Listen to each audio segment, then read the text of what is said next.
In this video, I'm going to show you how to enable plugins in Krita step by step so you can activate the tools and extensions you need to improve your workflow. If you've installed a plugin but can't find it inside Krita yet, don't worry, this guide will walk you through the exact process from start to finish. And if this tutorial helps you out, make sure to hit the like button and subscribe for more easy software tutorials just like this. Alright, let's get into it. First, open Krita and go to the top menu bar. Click on Settings and then choose Configure Krita.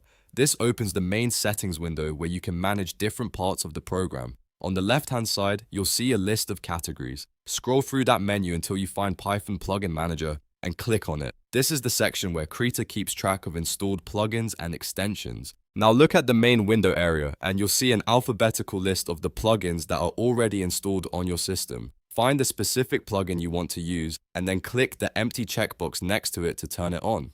This step is important because just having a plugin installed does not always mean it's activated. Once you've checked the box for the plugin you want, click OK in the bottom right corner to save your changes. Krita will now register that plugin as enabled, but there's one more important step before it fully loads. Close Krita completely, then launch it again. Restarting the software allows Krita to reload the plugin code into active memory, which is what makes the extension actually work inside the program. After Krita opens again, go back to the top menu and click Settings once more. Then hover over Dockers and look for the name of your plugin in the list. If it's available there, click it to display the plugin's interface panel directly on your workspace. This is how you attach the tool to your layout so you can use it while you draw or edit.